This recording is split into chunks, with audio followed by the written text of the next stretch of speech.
Hey guys, मैं हूं आपका अपना दानिश फराज, एक बार फिर से आपके सामने लेकर के आया हूं ओपीएससी प्रीवियस ईयर क्वेश्चन 2019 का लास्ट पार्ट, जो कि 76 से लेकर के 100 तक क्वेश्चन बचा हुआ, तो वो मैं आपके सामने देने आया हूं। ठीक है, चलिए हम स्टार्ट करते हैं। क्वेश्चन नंबर 76 क्या कहता है कि India awarded certificate of commendation by CITES for its effort to combat illegal wild life trade during 2017 for which of the following operations. ठीक है, तो इसका आंसर की अगर हम बात करें तो ये basically this is a part of the current affairs. Okay, so on that point of time the answer is operation save Kurma.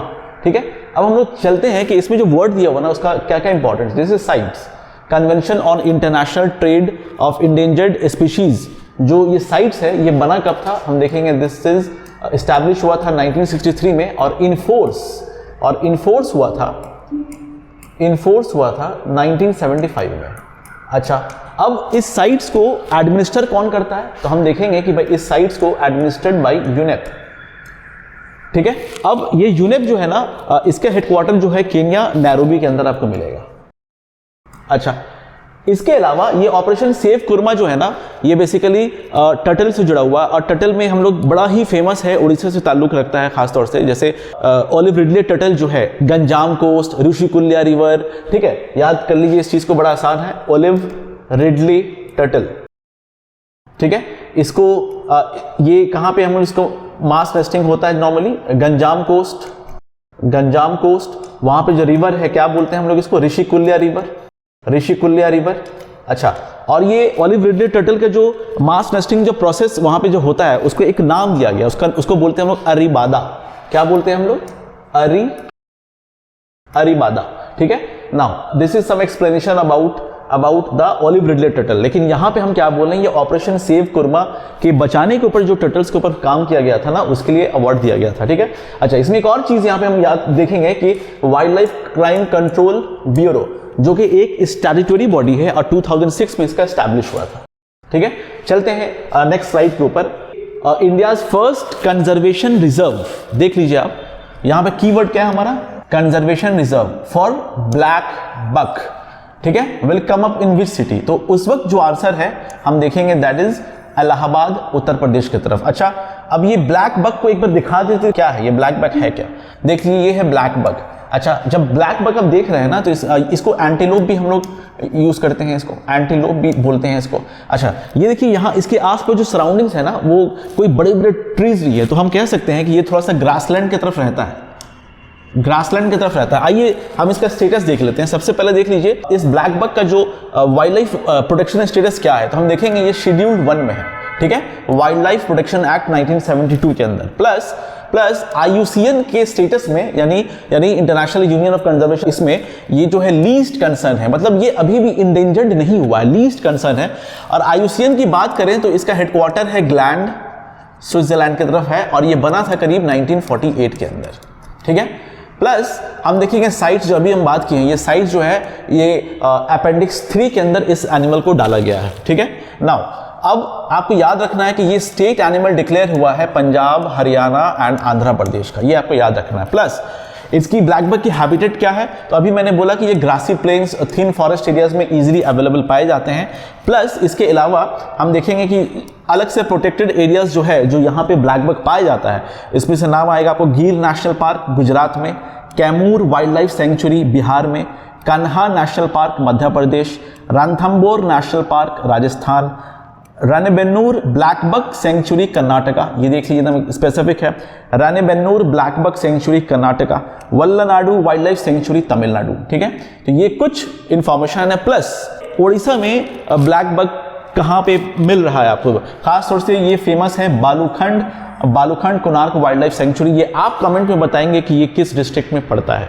ठीक है, now this is about the black buck. ठीक है, यहाँ पे हम लोगों ने IUCN का हेडक्वार्टर ग्लैंड और स्विट्जरलैंड वहां पे देखा, जो कि 1948 में है। साइट्स के बारे में हमने आपको बताया कि 63 में एस्टैब्लिश हुआ था और 75 में उसका इन्फोर्समेंट डेट है। ठीक है, तो इसका आंसर हम लोगों ने कर लिया कि इलाहाबाद उत्तर प्रदेश है। नेक्स्ट क्वेश्चन की तरफ चलते हैं हम लोग। अच्छा, वहां पे कंजर्वेशन रिजर्व भी एक चीज था। ठीक है, तो कंजर्वेशन रिजर्व किसको बोलते हैं, याद रखिएगा, 2 चीज हमको पढ़ना है, एक है कंजर्वेशन रिजर्व, दूसरी चीज है कम्युनिटी रिजर्व। तो ये कंजर्वेशन रिजर्व कम्युनिटी रिजर्व है क्या, इसको आप देख लीजिए। पहले ये देख लीजिए, सिंपल सा, जो कंजर्वेशन रिजर्व है basically state owned land, and this is not state owned land. State owned land का मतलब हो गया गवर्नमेंट का कुछ लैंड होगा, लेकिन लोकल लोगों को इन्वॉल्व करेंगे इसको करने के लिए। यहाँ पे क्या है कि ये किसी कम्युनिटी का लैंड है, प्राइवेट ओन्ड लैंड है, उसके ऊपर हम लोग कुछ काम करेंगे, ठीक है। मैनेजमेंट अथॉरिटी कौन है? कंजर्वेशन रिजर्व मैनेजमेंट कमेटी है, यहाँ पे कम्युनिटी रिजर्व मैनेजमेंट कमेटी है। आप देख लीजिए, state government in consultation with local communities, जो कंजर्वेशन रिजर्व्स को डेसिग्नेट करते हैं कि भाई स्टेट गवर्नमेंट का काम है यहाँ वाला, ठीक है। नाउ अगेन सेम चीज यहाँ पे मिलेगा आपको, state government upon consent from the community और individuals willing to conserve wildlife, ठीक है। दोनों केसेस में स्टेट गवर्नमेंट है, लेकिन यहाँ पे याद रखिए ये लैंड स्टेट ओन्ड लैंड है, this is not state owned land, this is private owned land, ठीक है। सिंपल सी चीज है, लैंड सी हैबिटेट फ्लोरा फाउना को इसका पर्पस रहता है इसको प्रिजर्व करने के लिए, और यहाँ पर भी कुछ ऐसे ही आपको बायोडायवर्सिटी को चेंज करने के लिए मिलता है, ठीक है। Now no significant restrictions on land use within the reserves, ठीक है। अब ये होता भी है तो changes in land use are only permitted with authorisation from both the state government और जो मैनेजमेंट कमेटी है, दोनों मिलकर के किया जाता है, ठीक है।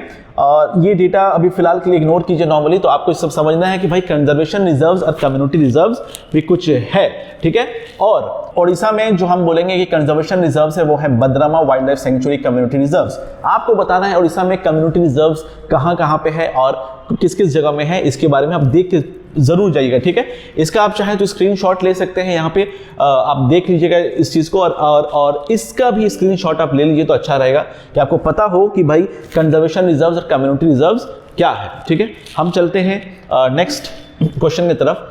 Who among the following Indian won the Whiteley Green Oscar Award 2017, ठीक है।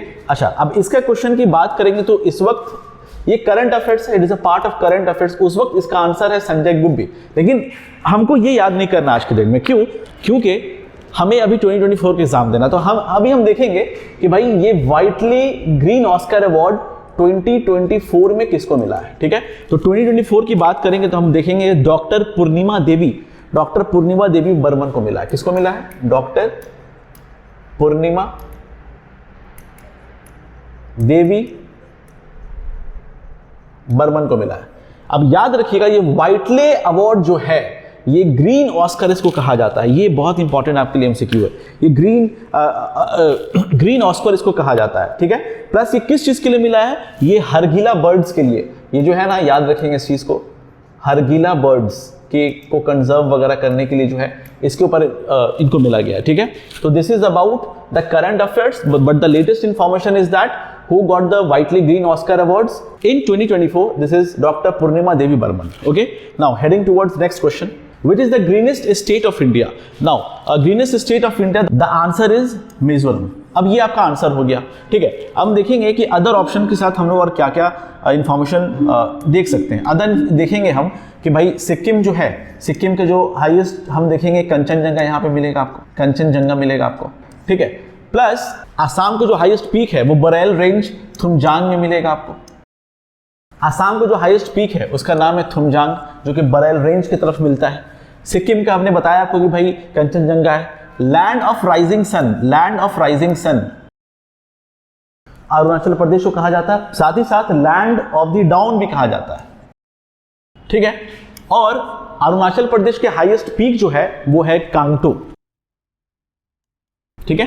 Now these are the informations regarding Assam, Sikkim, Arunachal Pradesh. बाकी आप इंडियन फिजियोग्राफी में और भी और अच्छे से आपको पढ़ के जाना पड़ेगा नॉर्थ ईस्टर्न स्टेट्स के बारे में, ठीक है। हम चलते हैं नेक्स्ट क्वेश्चन की तरफ। नेक्स्ट क्वेश्चन हमारा है कि the use of micro organisms to degrade the harmful hazardous pollutant, यानी हैजार्डस पॉल्यूटेंट को डिग्रेड करने के लिए इन्वायरमेंट से माइक्रो ऑर्गेनिज्म का यूज करके, यानी लिविंग ऑर्गेनिज्म का यूज करके, जो माइक्रो ऑर्गेनिज्म का उसका यूज करके हम कैसे पॉल्यूटेंट को हटाएंगे, तो उसका आंसर होगा बायो रेमेडिएशन, ठीक है।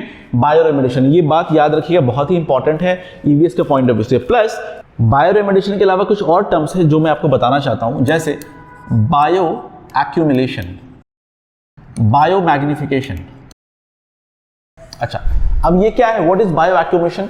बायो एक्यूमुलेशन को हम देखेंगे कि जब कोई स्पीशीज, हमारा प्राइमरी प्रोड्यूसर क्या है? हमारा प्रोड्यूसर क्या है? ये ग्रास ले लेते हैं हम लोग, ठीक है। अच्छा, अब इसको कोई प्राइमरी कंज्यूमर खाएगा, ठीक है। नाउ ये primary consumer the moment he eats grass, तो हम देखेंगे यहां पे बहुत सारी चीज जो है ना इंटॉक्सिकेंट चीज रहते हैं, वो इसके अंदर चला जाएगा। अब ये अंदर जाते जाते जाते तो इंडिविजुअल स्पीशीज के अंदर जो टॉक्सिक मटेरियल सब जो स्टोर होता है ना, उसको हम कहते हैं bio accumulation. Okay, now this bio accumulation further magnified when the secondary consumer और टर्शरी कंज्यूमर, ठीक है, इसको जो है प्लस फर्दर जिसको खाता है, तो याद रखिएगा प्राइमरी कंज्यूमर को कौन खाएगा, तो हम बोलेंगे भाई सेकेंडरी कंज्यूमर, इसको फिर टर्शरी कंज्यूमर। तो ये क्या होगा कि ये बायो एक्यूमुलेशन जो एक इंडिविजुअल में हुआ है, ये टॉक्सिक जो है ट्रांसफर होगा और ये बड़ा होता जाएगा, ठीक है, बायो मैग्निफाइड होता जाएगा। तो ये टर्म्स आप याद रखेंगे। इसके साथ साथ यहां पे कुछ देख लीजिए आपकी bioaccumulation is the gradual accumulation of pollutants, chemicals और other substances in an organism, जो मैंने अभी आपको बोला बायो एक्यूमुलेशन होना, ठीक है। अच्छा, अब ये बायो एक्यूमुलेशन याद रखेंगे एक और चीज कि ये वाटर सॉल्यूबल है या फैट सॉल्यूबल है। तो सिंपल से इसका आंसर होगा, अगर ये वाटर सॉल्यूबल होता, ऑर्गेनिज्म के थ्रू यूरिन के जरिए जो है ना वो चीज वो एक्सक्रीट कर जाता, लेकिन ये वाटर सॉल्यूबल नहीं है। याद रखिएगा इस चीज को, ये जो पीओपी सब है ये सारा है फैट सॉल्यूबल, ठीक है। अब ये फैट सॉल्यूबल होने की वजह से ना उसके बॉडी के अंदर रह जाता है, प्लस कोई और इसको खाएगा तो ये ट्रांसफर होगा, तो ये ट्रांसफर होते होते बायो मैग्निफाइड हो जाएगा उस ट्रॉपिक लेवल के चेन में, ठीक है। आई होप आपको बायो एक्यूमुलेशन, बायो मैग्निफिकेशन, अच्छा इसके अलावा भी है बायो वेंटिंग, बायो स्पार्जिंग, ठीक है। ये सब चीज करने के लिए आपको हमारे ऑफलाइन क्लासेस, ऑफलाइन बैच को जुड़ना पड़ेगा, तभी इस चीज को आप और डिटेल्स में आप समझ पाएंगे, ठीक है। नाउ इसका जो आंसर हमको मिला वो है बायो रेमेडिएशन। अब हम चलते हैं क्वेश्चन नंबर 81 की तरफ। क्वेश्चन नंबर 81 कह रहा है कि भाई reformulated gasoline with a 2% minimum oxygen content is required, ठीक है। यानी गैसोलीन में जो है ना 2% मिनिमम ऑक्सीजन कंटेंट की जरूरत है ड्यूरिंग विंटर मंथ्स, यानी ठंडे के महीना में, ठीक है।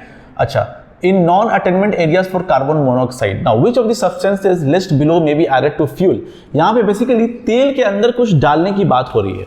अब तेल के अंदर डालने की बात हो रही है टू रेंडर इट ऑक्सीजनेटेड। अब एक चीज पहले समझ लीजिएगा, जो हमारा जो पेट्रोल डीजल्स वगैरह है, ठीक है, जो वो क्या है, वो एक हाइड्रोकार्बन है।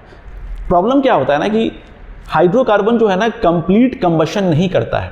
कंप्लीट कंबशन जब नहीं करेगा तो वो इनकम्प्लीट कंबशन होगा, वो धुआं ज्यादा देगा, प्लस साउंड भी करेगा, उसको हम कहते हैं नॉकिंग। क्या बोलते हैं? साउंड भी करेगा, उस साउंड को कहते हैं हम लोग नॉकिंग। अच्छा, उस साउंड को रिड्यूस करने के लिए हम लोग एंटी नॉकिंग एजेंट वगैरह डाला करते हैं, ठीक है। जैसे बहुत फेमस एंटी नॉकिंग एजेंट है TEL, टेट्रा इथाइल लीड जो है, ठीक है, लेकिन वो भी बहुत ज्यादा अच्छा नहीं है, ठीक है। यहाँ पे जिसका आंसर होगा ना, यहाँ पे इसका आंसर होगा मिथाइल टर्शरी ब्यूटाइल ईथर। आप यहाँ पे देख लीजिए कि anti knocking agents are added to a fuel that helps in the effective use of the fuel, ठीक है। कैसे?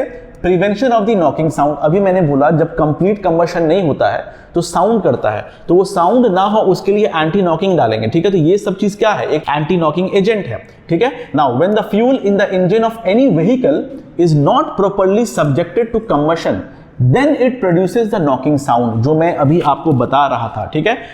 यूजुअली तेल जो है ना that have low octane numbers create a knocking sound. अब याद रखिएगा, ऑक्टेन नंबर से हम लोग साउंड का नॉकिंग का देखते हैं, मेजर करते हैं normally.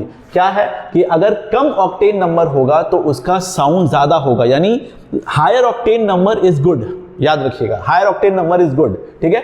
Now to prevent these knocking sounds anti knocking agents are used, ठीक है। तो तेल में हम लोग इफेक्टिव कंबशन वगैरह करने के लिए हम कुछ एंटी नॉकिंग एजेंट्स भी डालते हैं ताकि साउंड नहीं हो। साउंड कब नहीं होगा? जब वो कंप्लीट कंबशन होगा। इस चीज को याद रखिएगा। यहाँ पे मिथाइल टर्शरी ब्यूटाइल ईथर आपको आंसर मिलेगा आपको। नाउ नेक्स्ट क्वेश्चन इज कि structure connecting to the foetus to placenta.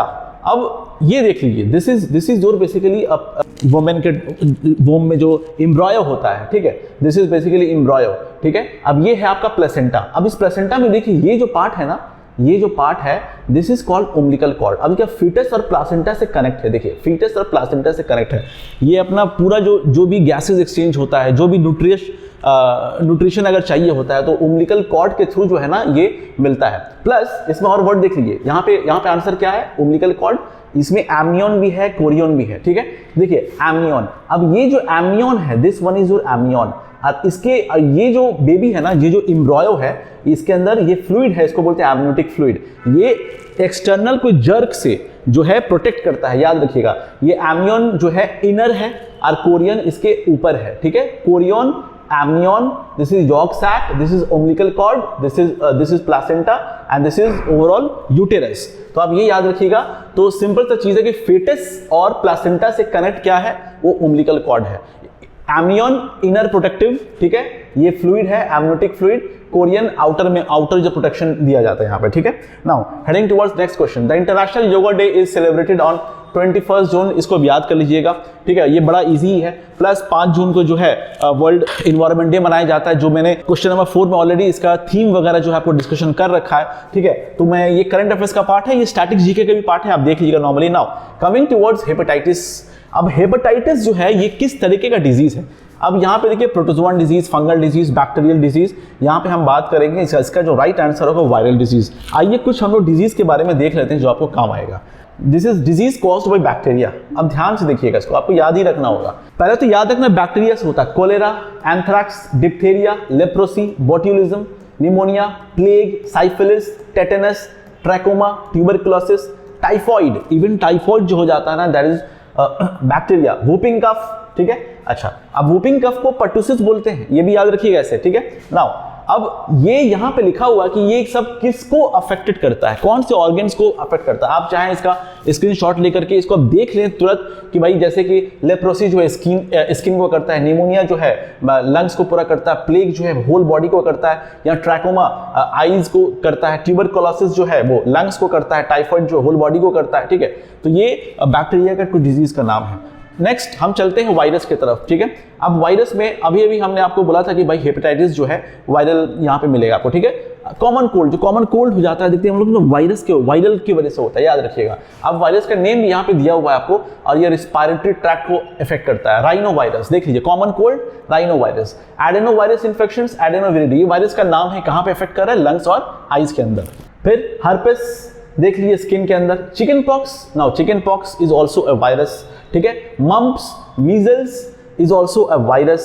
Small pox, variola, देख लीजिए, सब नाम याद रख लीजिएगा। येलो फीवर, डेंगू फीवर, यानी डेंगू फीवर जो है इज ऑल्सो अ वायरस, ठीक है, याद रखिएगा इस चीज को। Now heading towards next question, which of the following is the richest of vitamin C. Vitamin C यूं तो हम कहेंगे कि भाई साइट्रस फ्रूट्स जो भी होता है, या जो भी फ्रूट्स होता है नॉर्मल, उसमें विटामिन सी पाया जाता है, ठीक है। अब यहाँ पे आंसर जो आपको होगा, यहाँ पे जो आपका आंसर होगा ये होगा गावा। ऑलरेडी ऑरेंज लोग मारेंगे, लेकिन ऑरेंज से भी ज्यादा गावा में जो है ना ट्वाइस जो है आप उसको पाया जाता है, ठीक है। याद रखिएगा विटामिन सी को यहाँ पे जो आंसर होगा गावा। और अब बाकी सब में भी आपको पाया जाता है, ऐसी बात नहीं कि विटामिन सी नहीं मिलता, लेकिन ज्यादा किसमें पाया जाता है, तो हम कहेंगे यहाँ पे आंसर होगा गावा, ठीक है। Now heading towards next question, batteries used in mobile and smartphones, ठीक है। कौन सी बैटरी, हम लोग जानते हैं आज के डेट में लिथियम आयन बैटरी वगैरह खास तो चल रहा है, तो इसका आंसर होगा लिथियम आयन बैटरी। लेकिन ये dry cell, mercury cell, lead storage battery है क्या, इसको देख लेते हैं हम लोग। Basically electric cell are of 2 types, one is primary cell, second one is secondary cell. अब ये प्राइमरी सेल और सेकेंडरी सेल का मतलब क्या होता है, देख लीजिए। In a primary cell chemical energy is directly converted into electrical energy, ठीक है। अब जब सारा केमिकल एनर्जी खत्म हो जाएगा, सेल खत्म, यानी बैटरी जो रिचार्ज नहीं कर सकते हैं हम लोग, that is your primary cell, याद रखिएगा, ठीक है। अब इसके एग्जांपल देखिए, वोल्टा, क्लैन के सेल, ड्राई सेल। यहां पे देखिए तो हम कह सकते हैं dry cell is a primary cell, ठीक है। इसका मतलब it is not usable after exhausting the chemicals inside the cell. वो सेल अब जो है वो पूरा डेड कर जाएगा, दिस इज प्राइमरी। अच्छा, तो जो रिचार्जेबल है दैट इज सेकेंडरी सेल, मतलब first the electrical energy is converted to chemical energy, then this chemical energy is converted to electrical energy, ठीक है। अब यहां पे पूरा प्रोसेस कैसे होता है, कंप्लीटेड बाय चार्जिंग, ठीक है, आप चार्ज करते रहिएगा, इसको आप रीयूज करते रहिएगा, ठीक है। तो याद रखिएगा प्राइमरी सेल और सेकेंडरी सेल का ये बेसिक फंक्शंस यहाँ पे है। तो यहाँ पे आपको एग्जांपल्स ही से याद करना है, ठीक है, जैसे the Volta cell, Leclanche cells, Daniell cells, ये सब चीज याद रखना है। अच्छा, अब इसमें कैथोड और एनोड में क्या क्या रहता है ये भी याद रखना पड़ेगा आपको। जैसे ड्राई सेल के अंदर एनोड में जिंक होता है और कैथोड में कार्बन होता है। क्या बोला मैं? ड्राई सेल में एनोड में जिंक होता है, कैथोड में कार्बन होता है, और जो पानी जो होता है ना, जो इलेक्ट्रोलाइट होता है, वहां पे अमोनियम क्लोराइड रहता है। इट इज नॉट पानी एक्चुअली, ये अमोनियम क्लोराइड होता है, ठीक है। तो इसी तरीके से ना आपको जो प्राइमरी सेल, सेकेंडरी सेल के बारे में हल्का हल्का उसको थोड़ा सा आपको इन्फॉर्मेशन लेकर रखना होगा। तो यहाँ पे जो मोबाइल्स और स्मार्टफोन्स के अंदर जो आंसर है, this is your lithium ion battery, जो मैंने पहले भी बता रखा है, ठीक है। Heading towards next question. Now which is not correct for detergents. अब याद रखिए ये डिटर्जेंट और सोप, अब ये कौन सा सही नहीं है, याद रखिएगा इसका जो आंसर होगा generally obtained from vegetable oil, यानी नॉट करेक्ट। तो डिटर्जेंट जो है ना वेजिटेबल ऑयल नहीं मिलता है, याद रखिएगा नहीं मिलता है। अब डिटर्जेंट और सोप जो है ना बेसिकली देखिए, it can be use in soft and hard water. Now what is soft water and hard water, अब ये भी आपको समझना बहुत जरूरी है, ठीक है। Have all properties of soaps, soap की सारी प्रॉपर्टीज डिटर्जेंट में है, लेकिन फिर भी डिटर्जेंट और सोप में जो है ना दोनों जमीन आसमान का फर्क मिलता है आपको। इतनी चीज याद रखेंगे हम लोग कि डिटर्जेंट जो है वेजिटेबल ऑयल से नहीं ऑब्टेन करता है। तो इसका आंसर होगा generally obtain from vegetable oil, D, ठीक है। इसका एक्सप्लेनेशन हल्का सा हम देख लेते हैं कि ये हार्ड वाटर जो है ना, hard water is not good for drinking. क्यों? क्योंकि इसके अंदर ना क्लोराइड, सल्फेट, कार्बोनेट, क्या बोल रहा हूं मैं, एक हार्ड वाटर के अंदर क्लोराइड, सल्फेट, बाइकार्बोनेट रहता है, ठीक है। अच्छा, अब ये किस चीज का रहता है? ये कैल्शियम और मैग्नीशियम का रहता है। किसका? कैल्शियम एंड मैग्नीशियम का, यानी calcium chloride, calcium sulphate, calcium bicarbonate, ठीक है। सो अगर इसमें रहता है तो ये हार्ड वाटर कहते हैं। और हार्ड वाटर जो है डज नॉट प्रोड्यूस लेदर, ठीक है, याद रखिएगा। साबुन के साथ जब धोएंगे ना तो वो बहुत ज्यादा लेदर वगैरह जो आपको नहीं निकलता मिलेगा। Now what is soft water? Soft water is good for drinking, ये चीज याद रखिएगा, ठीक है, good for drinking and it produces leather, ठीक है, इट्स प्रोड्यूसेस लेदर। जब यूज करें, वॉशिंग सोप यूज करेंगे तो यहाँ पे लेदर यूज होगा। अब ये हार्डनेस ऑफ वाटर दो तरीके का होता है, एक तो परमानेंट हार्डनेस ऑफ वाटर और एक टेम्परेरी हार्डनेस ऑफ वाटर। तो याद रखेंगे कैल्शियम और मैग्नीशियम का, यानी कैल्शियम और मैग्नीशियम का अगर क्लोराइड और सल्फेट होगा तो this is your permanent hardness of water. क्या बोला मैं? क्लोराइड और सल्फेट को हम बोलेंगे that is your permanent hardness of water. अच्छा, टेम्परेरी हार्डनेस ऑफ वाटर किसको बोलेंगे? कि जब कैल्शियम और मैग्नीशियम का बाइकार्बोनेट होगा, नहीं HCO3 होगा, दिस इज योर टेम्परेरी, यानी this one is your permanent and this one is your temporary hardness of water, ठीक है। तो ये चीज आपको याद रखना है। प्लस कैसे हम इसको रिमूव कर सकते हैं? तो देखिए एक नाम याद रखना है आपको, परम्यूटेड मेथड याद रखना है परमानेंट हार्डनेस को हटाने के लिए। और टेम्परेरी हार्डनेस को जो है आप बॉयल करके भी जो है, बॉइलिंग करके भी जो है इसको आप रिमूव कर सकते हैं, ठीक है। कैसे? जब आप सोडियम कार्बोनेट इसमें मिक्स कीजिएगा वाटर में और बॉयल कीजिएगा तो रिमूव कर सकते हैं, ठीक है। इसको थोड़ा सा डिटेल्स में आप देखिएगा, आपके एग्जाम के लिए इंपॉर्टेंट है। लेकिन याद रखिएगा हार्डनेस ऑफ वाटर में दो तरीके का होता है, कैल्शियम और मैग्नीशियम का। क्लोराइड और सल्फेट जब होगा तो परमानेंट हार्डनेस कहलाता है, और बाइकार्बोनेट जब होगा कैल्शियम और मैग्नीशियम का तो हम कहेंगे वो टेम्परेरी हार्डनेस ऑफ वाटर कहलाता है। Heading towards next question, question number 88। When a body falls freely towards the earth then its total energy. ये बड़ा सिंपल सा है, जब बॉडी फ्रीली गिरेगा ना तो एनर्जी रिमेन सेम, ठीक है, एनर्जी रिमेन सेम। अब ये 11th 12 जो साइंस पढ़ते हैं ना वो जानते हैं कि जब ऊपर जब होता है ना तो हम एनर्जी, यहाँ पे कैसी बात हो रही है? पोटेंशियल एनर्जी, यहाँ पे दो चीज बात हो रही है, पोटेंशियल एनर्जी और काइनेटिक एनर्जी, ठीक है। पोटेंशियल एनर्जी की बात करेंगे तो mgh होगा, और काइनेटिक एनर्जी की बात करेंगे तो हम mv² होगा। ये चीज याद रखिएगा आप। तो बोला जाता है कि भाई जब ऊपर से नीचे और एकदम नीचे तक जाएंगे ना तो हम देखेंगे वो एनर्जी जो है वो कंजर्वेशन ऑफ एनर्जी के तहत जो है वो एनर्जी रिमेन सेम ही कहलाता है। Plus next question, the sharpness of television image is termed as, इसको हम बोलेंगे रेजोल्यूशन, ठीक है। तो ये शार्पनेस ऑफ टेलीविजन इमेज जो है is termed as it is resolution. तो यहाँ पे इसका आंसर डी होता हुआ नजर नजर आएगा आपको। Now heading towards next question, the blue colour of water in the sea is due to. अब ये ब्लू कलर ऑफ वाटर सिर्फ इतना ही नहीं है, यहां से जो हम देखते हैं स्काई की तरफ तो वो भी ब्लू दिखता है, लेकिन जब आप स्पेस में जाइए तो फिर वो ब्लैक ब्लैक दिखेगा, ठीक है। तो यहां से ब्लू क्यों दिखता है? सिंपल से इसका रीजन है, दैट इज योर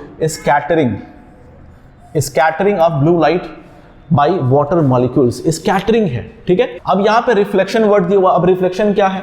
अब रिफ्लेक्शन सिंपल सा चीज है, कोई लाइट अगर आएगा, इंसिडेंट होगा और वो रिफ्लेक्ट कर जाएगा, ठीक है। This is your reflection. अब यहाँ पे एंगल ऑफ इंसिडेंस और एंगल ऑफ रिफ्लेक्शन जो है ना वो इक्वल होता है। अच्छा, एक और टर्म्स हम यूज करते हैं, रिफ्रैक्शन। रिफ्रैक्शन क्या होता है?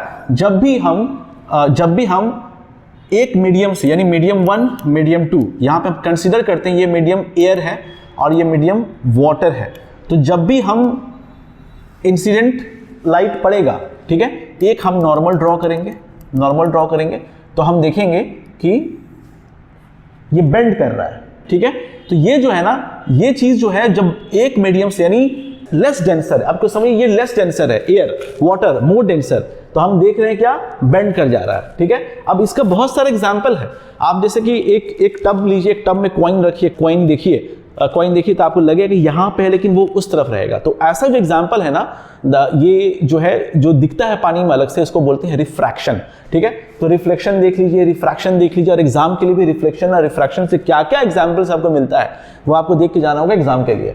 प्लस यहाँ पे जो है ये स्कैटरिंग ऑफ ब्लू लाइट यहाँ पे आपको देखने को मिलेगा। So this is the exact answer over here. Now heading towards next question 91, Audible range for adult human beings is. अब हम जो सुनते हैं वो है 20 to 20 हर्ट्ज। अच्छा, अब इससे कम जो सुना जाता है उसको बोलते हैं इंफ्रासोनिक, और इससे ज्यादा जो सुना जाता है उसको बोलते हैं अल्ट्रासोनिक, ठीक है। अब इंफ्रासोनिक में एग्जांपल ले लीजिए आप, एलिफेंट्स वगैरह है, ठीक है, और अल्ट्रासोनिक एग्जांपल लीजिए आप, बैट्स वगैरह आपको दिखता हुआ नजर आएगा। इंफ्रासोनिक में एग्जांपल क्या है? एलिफेंट्स, अच्छा, वेल्स, ये भी याद रखिएगा इंफ्रासोनिक। अल्ट्रासोनिक में आप याद रखिएगा बैट जो है ना अल्ट्रासोनिक साउंड प्रोड्यूस करता है। तो ऑडिबल रेंज जो हमारा जो आंसर होगा 20 to 20,000 हर्ट्ज, ये आप याद रखिएगा। Now human blood is red in colour because of the presence of, ये बड़ा सिंपल सा आंसर है, इसका आंसर है हेमोग्लोबिन, ठीक है। हेमोग्लोबिन, क्यों?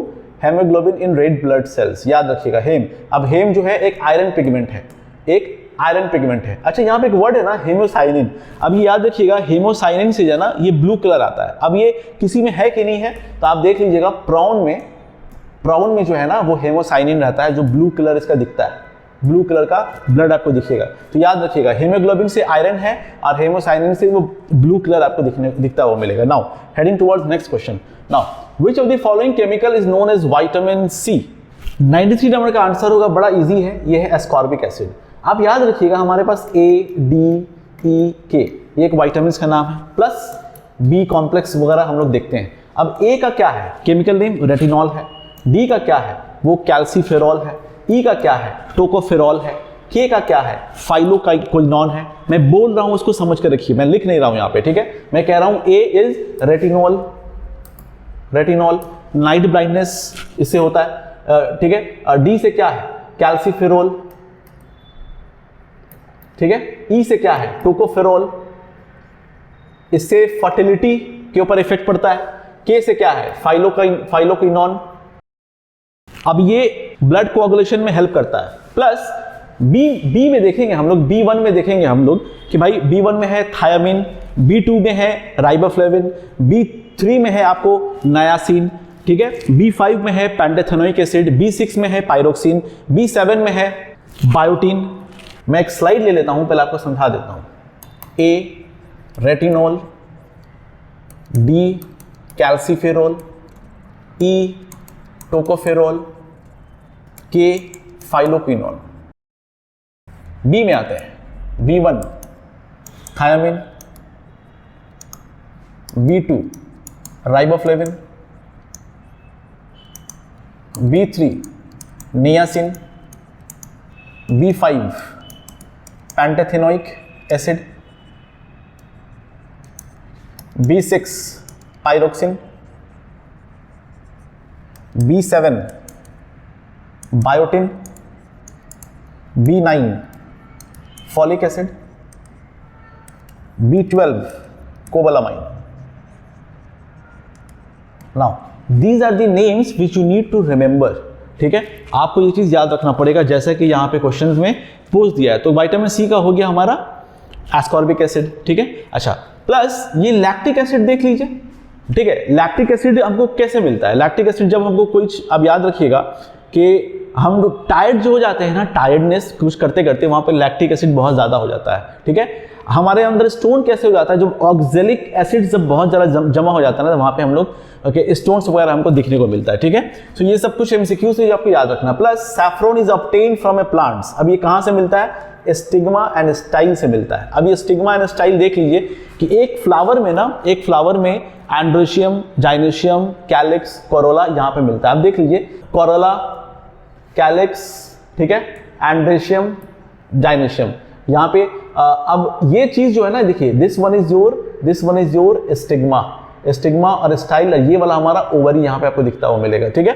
तो ये फ्लावर का है, आप यहाँ पे याद रखिए। सैफ्रॉन है, जो सैफ्रॉन खास तौर से कश्मीर में बहुत मिलता है, कारेवास जगह पे मिलता है, और वो स्टिग्मा और स्टाइल ही से निकला हुआ होता है उस फूल से, ठीक है। तो this is your answer. Now heading towards next question के 95 silk is a animal product. अब ये एनिमल प्रोडक्ट हमको पता है कि भैया कोकून, ठीक है, कोकून से मिलता है हमको।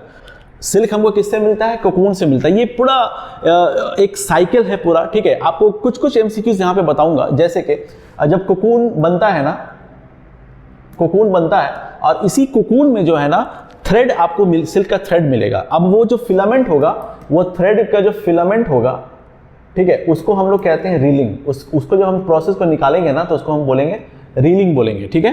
प्लस जो उस वक्त अपने स्किन को शेड करता है, shade their skin, shedding of skin को बोलते हैं मोल्टिंग। इस प्रोसेस में, सिल्क बनने के प्रोसेस में शेडिंग ऑफ स्किन, उसको बोलते हैं हम लोग मोल्टिंग, याद रखिएगा, ठीक है। तो सिल्क एक एनिमल प्रोडक्ट है। Instrument used to observe changes in solar system, याद रखेंगे इसको, ये हबल टेलीस्कोप है, ठीक है। इलेक्ट्रॉन टेलीस्कोप से हम लोग माइक्रो चीज हम लोग देखते हैं वगैरह, ऑब्जर्व करते हैं, ठीक है। तो याद रखिएगा इसका आंसर होगा हबल टेलीस्कोप। ना rockets are design to carry. अब ये बड़ा सिंपल है, जैसे चंद्रयान 3 अभी जो गया है, तो किस चीज से गया है? तो जिस चीज से गया है ना, वो एक व्हीकल है, व्हीकल लॉन्चर है। जैसे PSLV होता है, जैसे कि PSLV होता है, जैसे कि GSLV होता है, ठीक है, PSLV होता है। तो अब ये रॉकेट जो डिजाइन जो किया जाता है, मतलब ये रॉकेट कुछ ऐसा है, आपको दिखने को मिलेगा कि दिस वन, यहाँ पे कुछ बूस्टर्स लगे होते हैं, यहाँ पे कुछ बूस्टर्स लगे होते हैं, ठीक है। यहाँ पे जो फ्यूल होता है ना, सॉलिड लिक्विड, ऐसे PSLV की अगर बात करें हम, खास तौर से पोलर सैटेलाइट लॉन्चिंग व्हीकल की बात करें, तो ऐसे जितना भी पेलोड्स है, rockets are design to carry. क्या कैरी करता है? वो करता है पेलोड्स। कहाँ रहता है वो? सारा का सारा पेलोड जो है ना, वो यहाँ पे आपको रहेगा। सैटेलाइट्स, पेलोड्स में साइंटिफिक इंस्ट्रूमेंट्स हो गया, सैटेलाइट्स हो गया, सारा का सारा यहाँ रहेगा इस पे। ये जब लिफ्ट होगा ना, जब उठेगा, तो धीरे धीरे एक एक करके वो हटेगा, फाइनली जाकर के अपने ऑर्बिट में वो प्लेस करेगा, ठीक है। अब ये orbit different types of orbit होता है। जैसे अर्थ है ना, अर्थ के नियर अर्थ ऑर्बिट होता है, उसके बाद जो है लो अर्थ ऑर्बिट होता है, फिर मिडिल अर्थ ऑर्बिट होता है, फिर हायर अर्थ ऑर्बिट होता है। तो इन सब के बारे में स्टडी करने के लिए आपको साइंस एंड टेक्नोलॉजी का ना, स्पेस टेक्नोलॉजी बहुत अच्छा से पढ़ना पड़ेगा। इसके लिए आप हमारे क्लास को ज्वाइन कर सकते हैं, ठीक है। तो यहाँ पे याद रखिएगा, इसका जो आंसर होगा ये ऑल ऑफ दीज होगा। Plus EEG is used to measure the functioning of, ये इसका आंसर होगा ब्रेन, ठीक है। तो EEG जो है हमारा, ECG हार्ट का करते हैं, EEG जो है हम लोग ब्रेन का करते हैं। प्लस, ठीक है, ये 95, 96, 98, 99, यानी 97 और 100 यहाँ पे बचा हुआ हमारा। तो हम देखेंगे कि भाई फ्यूज वायर, अब ये फ्यूज वायर हमको पता है हर घर में मिलता है फ्यूज। ये किस चीज का बना होता है? ये बना होता है alloy of lead and tin. अच्छा, इसका काम क्या है? याद रखिएगा, ये हाई रेजिस्टेंस, इसका हाई रेजिस्टेंस होता है और लो मेल्टिंग पॉइंट होता है। ये याद रखिएगा, लो मेल्टिंग पॉइंट। इसका मतलब क्या हो गया लो मेल्टिंग पॉइंट? कि भाई ये जैसे ही टेम्परेचर बढ़ेगा, इसका मेल्टिंग पॉइंट इतना कम है, जल्दी पिघल जाएगा और टूट जाएगा, तो शॉर्ट सर्किट से बच जाएगा बहुत बड़ा, ठीक है। याद रखिएगा, फ्यूज वायर जो है किस चीज का बना हुआ है? लीड एंड टिन का बना हुआ, प्लस इसका ये प्रॉपर्टीज हाई रेजिस्टेंस और low melting point. Plus acid drain, तो बहुत इजी क्वेश्चन है कि हम देखेंगे कि भाई ये सल्फर ऑक्साइड्स और नाइट्रोजन का ऑक्साइड्स जो है, मतलब ऑक्साइड्स ऑफ नाइट्रोजन सल्फर से जो हमारा एसिड ड्रेन बनता है। प्लस ये पॉल्यूशन की वजह से इसका बहुत बड़ा इफेक्ट है। सो ये है 2019 का जो है ओपीएससी का प्रीवियस ईयर क्वेश्चन है। अब हम लोग जो है नेक्स्ट आपको अपलोड करके देंगे, करीब जो एकदम लेटेस्ट है समझिए 2022 का हम लोग अपलोड करके देंगे आपको, ठीक है। तब तक के लिए आप देखते रहिए और कमेंट बॉक्स में आप कमेंट जरूर कीजिएगा, ठीक है। तब तक के लिए आप पढ़ते रहिए और एग्जाम के लिए एक बार फिर से ऑल द बेस्ट।